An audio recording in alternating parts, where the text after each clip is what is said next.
Estamos de volta com o programa Viva Saúde, hoje falando sobre saúde mental na pandemia. Um problema sério que a gente precisa ficar atento, precisamos olhar para a nossa saúde mental, precisamos cuidar da nossa saúde mental, saber reconhecer quando é que as coisas não estão indo tão bem mais, buscar ajuda na hora certa. E para tentar compreender um pouco, hoje nós estamos conversando com o psicólogo Eudes Nascimento, já falou um pouco para a gente no primeiro bloco de como começar a identificar, né, essa mudança de comportamento que passa a ser preocupante, que a gente precisa, então, né, buscar ajuda. Já falou um pouco dos traços, né, do início da ansiedade, do início de sintomas de depressão, que vai além da tristeza, né? Então, a gente já começou a falar um pouquinho sobre isso. Mas eu dentro das nossas perguntas no primeiro bloco, ficou uma coisa que eu queria ter te perguntado, acabou que a gente conversou, foi puxando, é muito assunto, foi puxando, eu não perguntei. Você falou lá no início do bloco sobre a introdução de novos hábitos na nossa rotina, como, por exemplo, acrescentar o uso de máscara, o uso frequente do álcool a 70, né? A lavagem de mãos com mais frequência. Me diga uma coisa, Eudes, em relação a pacientes, por exemplo, que têm toque. Como é que fica essa situação? Muitos têm toque por limpeza, né? Então, como é que fica essa situação? Se agravam? Esses pacientes vivem num momento mais delicado? Você já teve contato com alguma situação parecida com esse tipo? Conta pra gente. Bem, Mina, o que é o toque, né? O toque a gente conhece é o transtorno obsessivo compulsivo. Na verdade, ele é um transtorno ansioso. Então, pessoas que têm o toque tem que ser investigado de onde surgiu, de onde partiu esse toque. Então, existe o tratamento medicamentoso, o acompanhamento psiquiátrico, e existe a psicoterapia, né, que é o acompanhamento terapêutico. Então, as pessoas que têm o toque, elas têm que fazer acompanhamento. Esse período de pandemia pode agravar? Pode sim, porque tanto a pessoa com toque como com outros transtornos, eles podem se agravar mesmo a pessoa estar fazendo o tratamento mediante os níveis de estresse. Então, a pessoa, vamos dizer que ela não está curada do toque, ela pode estar estabilizada. E novos picos de estresse podem desencadear, assim, novas crises. Por isso é importante fazer o acompanhamento adequado, medicamentoso e terapêutico, né? E estabelecer uma rotina, como a gente finalizou no bloco anterior, justamente para não desencadear episódios de estresse que possam, consequentemente, fazer com que surjam novas crises. Mas a gente observa também que o momento de pandemia ele está passando por picos, né, por fases. Uma fase mais reclusa, aí os números melhoram um pouco, as pessoas voltam a ter uma vida um pouco mais sociável, voltam a trabalhar um pouco mais fora de casa, as pessoas voltam a estudar um pouco mais fora de casa. Daqui a pouco chegou a segunda onda, novamente um momento de reclusão mais forte, né, uma nova readaptação, outro momento diferente. Isso também vai impactar na saúde mental? Sim, Mirna, não só impacta na saúde mental, como é refletido através do comportamento social das pessoas. Nós vemos pessoas que têm uma certa... não acredita bem na pandemia, o negacionismo, como se fala hoje, pessoas que não respeitam as normas de saúde, as diretrizes da saúde com relação ao combate à pandemia, mas nós temos que ver, na verdade, o que isso representa. O que essa negação representa? Será que ela representa o medo? Será que ela representa a incapacidade de lidar com algo inesperado? Lidar com a possível sentimento de morte, né? Então, muitas vezes a pandemia ela volta ao isolamento, muitas pessoas seguem o isolamento mais fechado e outras não. Então, aquela pessoa que segue o processo, as orientações, começa a desencadear, quando vê um cenário, parte da sociedade não respeitando, começa a desencadear quadros ansiosos, começam a desencadear muitas frustrações e um certo pânico.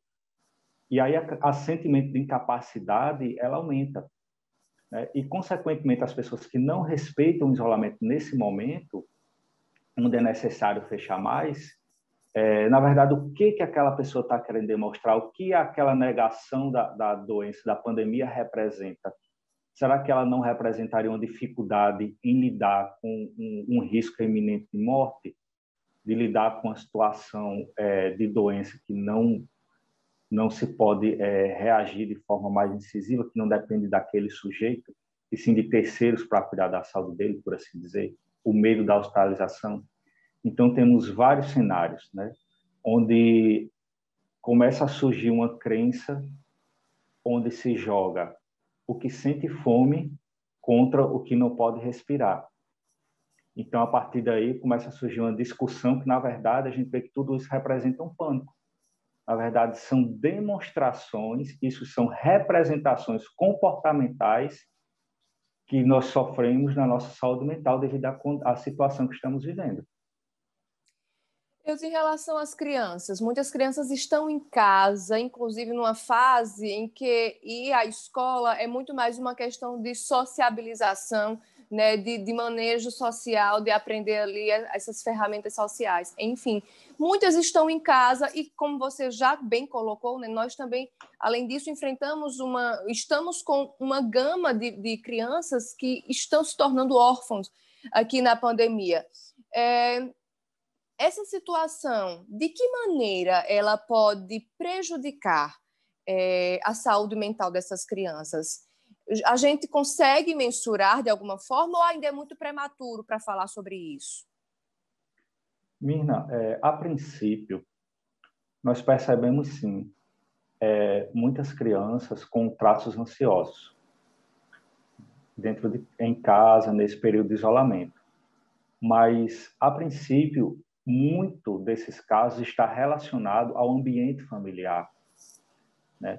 Então, muitas vezes a criança ela consegue se adaptar nesse período, mas a família, o ambiente em si, o fato, por exemplo, dos pais não estarem bem, consequentemente, ela não vai estar bem, né? Então, se a família, o ambiente familiar, não for um ambiente saudável, consequentemente, essa criança não vai ser uma criança saudável. E é possível estabelecer uma rotina. A criança se faz necessário que se trabalhe muito o lúdico com ela. Se trabalha através da brincadeira, se comunica através da brincadeira. Então, a escola hoje, ela tem os métodos pedagógicos para trabalhar isso. Mas muitos pais e muitas famílias não dispõem desse recurso, né? Então, tenta trazer muitas vezes uma orientação diferente para a criança. E mesmo durante a pandemia, muitos pais precisam se ausentar e a criança acaba ficando com terceiros, com tios, com avós. Então, tenta se aplicar à criança uma metodologia educativa que se aplicou há 10 anos atrás. E não vai ser eficaz. E isso deixa as crianças muito propensas às mídias digitais, aos jogos eletrônicos, a TV, a canais de internet. Isso faz com que as crianças desencadeiem uma compulsão. Eu, particularmente, atuo hoje na área da infância e juventude.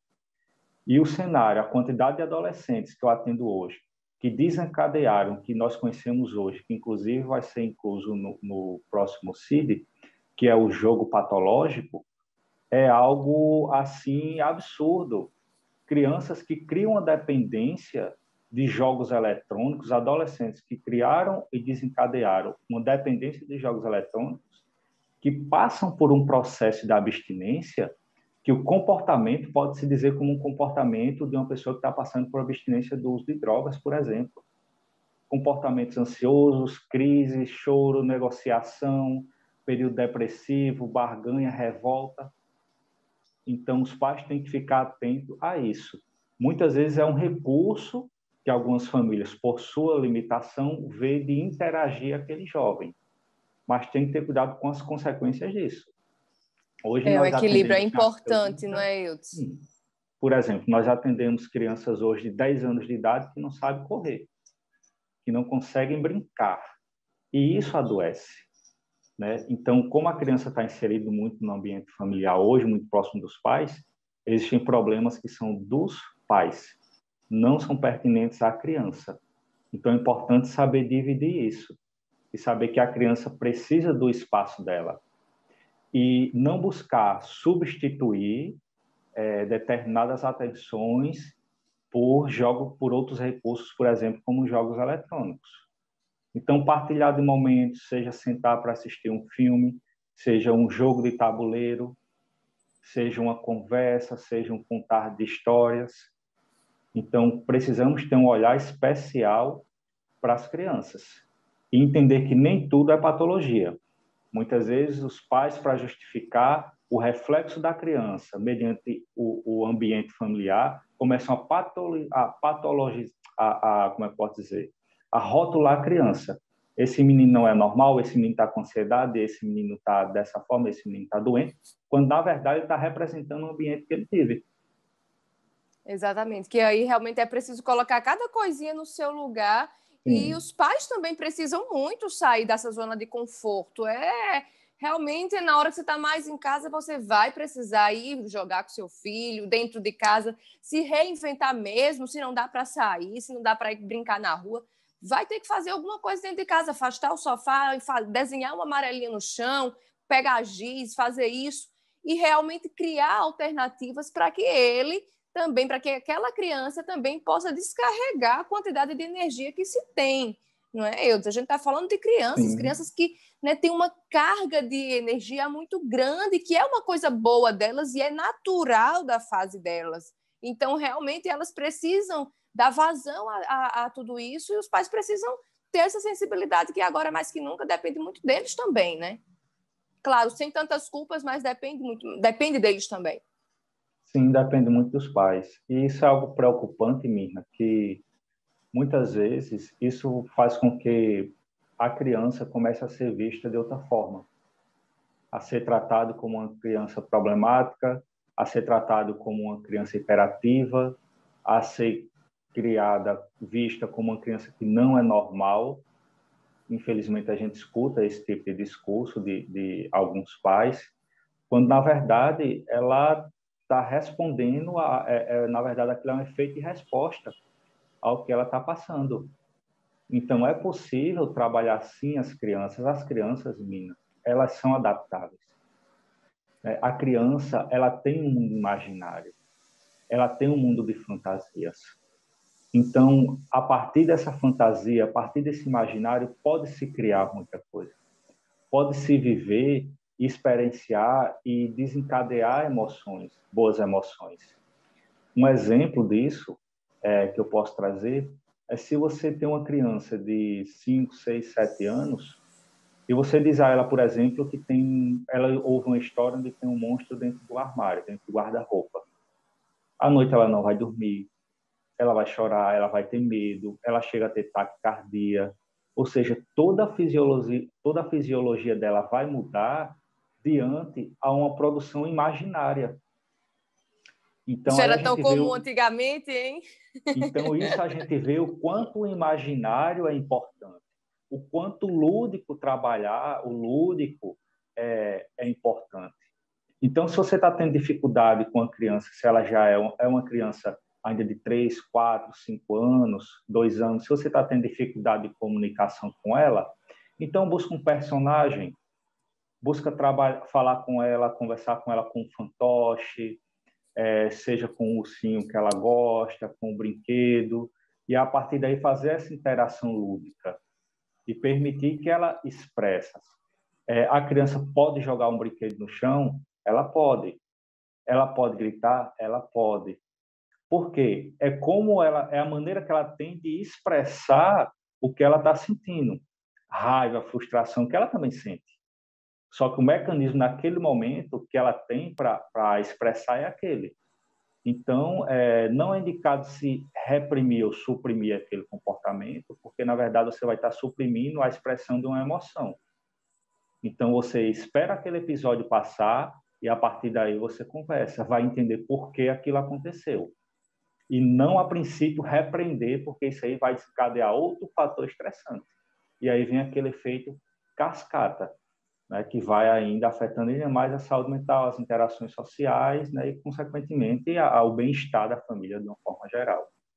Pois é, e entregar apenas o jogo, o celular, o tablet, para que a criança fique ocupada, não atrapalhe, não perturbe, isso também não vai resolver, né? A criança vai ficar ocupada naquele momento, mas olha só, pode gerar outras patologias que, inclusive, Eudes, aí vamos combinar já um programa só para a gente falar sobre esse novo CID que você falou que já vai ser, que deve ser enquadrado aí em breve. Vamos falar sobre essas patologias em torno do comportamento das pessoas que gostam muito de jogar e acabam se viciando realmente, né? Criando uma compulsão pelo jogo, uma dependência pelo jogo. Vamos conversar sobre isso num programa só sobre isso, porque temos muito pano para manga para esse assunto também. Sim, é algo que precisa de bastante atenção. Esses mecanismos, de certa forma, traz um adoecimento, uma dependência muito grande, mas isso a gente vai tratar em outro momento, né?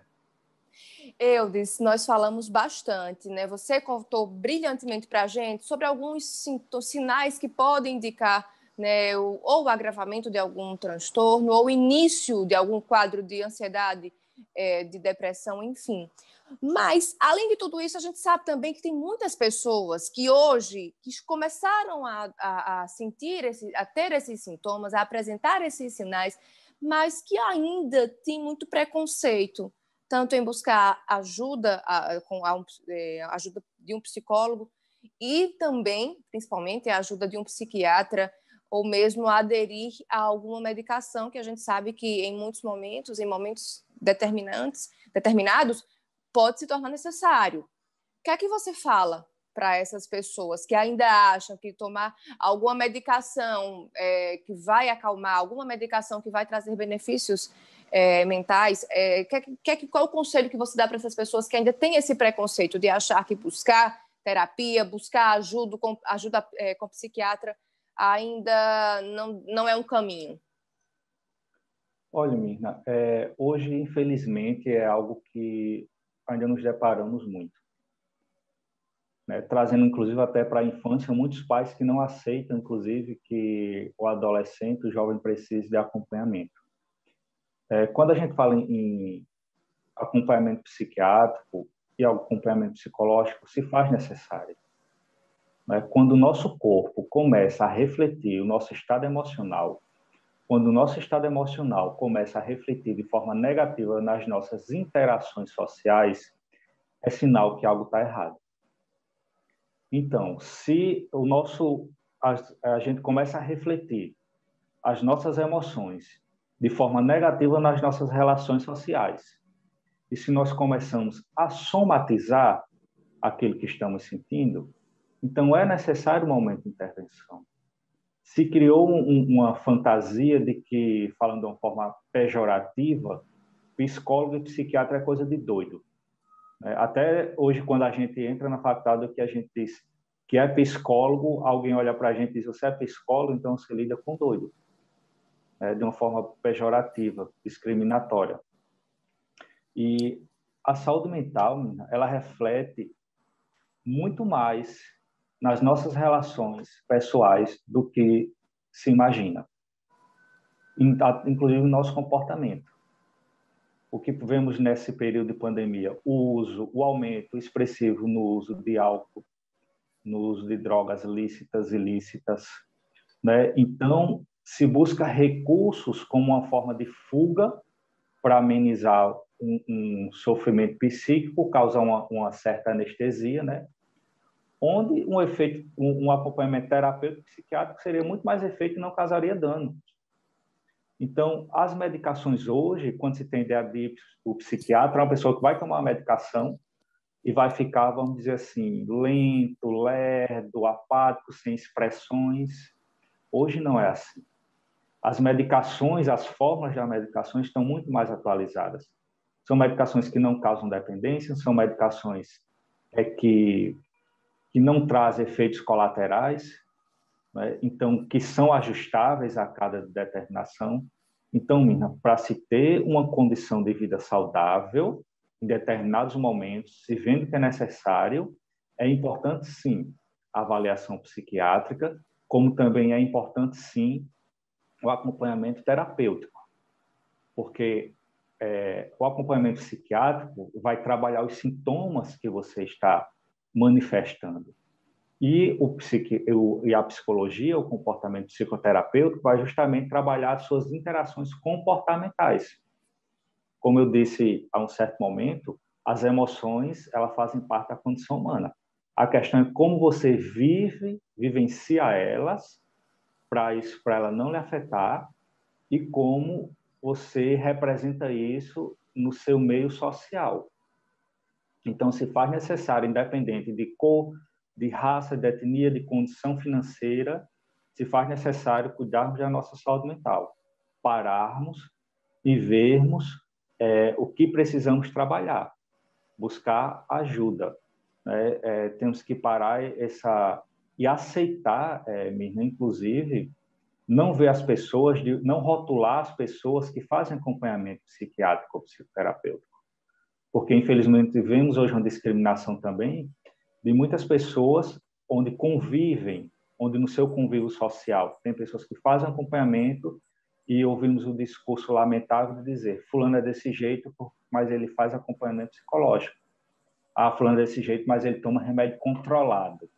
Existe uma teoria, uma ideia de remédio controlado, né, que denota aí de uma certa patologia grave, mas tenta se justificar, né, e discriminar e olhar aquela pessoa de uma forma diferente. Então, a sociedade precisa parar, né, com isso, começar a enxergar que se faz necessário, e pessoas que buscam a terapia são pessoas que buscam se conhecer melhor suas limitações, conhecer melhor seus desafios, se aceitar, se perdoar, se permitir, né, e buscar, de uma certa forma, o seu crescimento pessoal. Porque a gente só consegue o crescimento pessoal a partir do momento que nós nos conhecemos. A maior barreira, a maior incapacidade está naquilo que nós criamos, seja como um mecanismo de fuga, seja como um processo de não aceitação. Então, nós precisamos nos conhecer e nos aceitar para crescer. Então, a terapia, ela é esse reflexo. A psicologia não vai lhe dar essa resposta. Na verdade, a psicologia ela vai refletir aquilo onde você precisa trabalhar e vai trazer ferramentas que vão possibilitar você alcançar, né, aquele objetivo. Ok, Eudes, muito obrigada pelos seus esclarecimentos, pela sua aula. Realmente foi um programa que a gente pôde aprender bastante. Muito obrigada pela sua participação e espero que a gente possa se encontrar em outros momentos também presencialmente. Quem sabe um programa Viva Saúde ao vivo no futuro breve, presencial. Obrigada, Eudes. Obrigado, Mirna. Eu que agradeço o convite de todos, né? Tentamos aí ser sucinto o mais possível, mas é importante se aprofundar, buscar pesquisar, estudar um pouco e termos empatia para com o próximo nesse momento. Pois é, Eudes, obrigada mais uma vez. E a você que está em casa, você que ouviu aí as importantes dicas, fique atento. Cuide da tua saúde. Cuida da tua saúde mental, que ela é de extrema importância para todo o teu equilíbrio. Não deixa os sinais passar batidos. Procura assistência, seja com o psiquiatra, seja com o psicólogo, com aquilo que for realmente o melhor para você naquele momento. Mas não deixa de se cuidar. Gente, é muito importante saúde mental. Eudes falou para a gente o quanto ela vai interferir em todas as esferas da nossa vida. Então, não deixe isso passar batido na tua vida, não, tá bom? Um beijo grande, espero que você também tenha gostado do programa de hoje, tanto quanto eu. E a gente se encontra no próximo Viva Saúde. Tchau, tchau!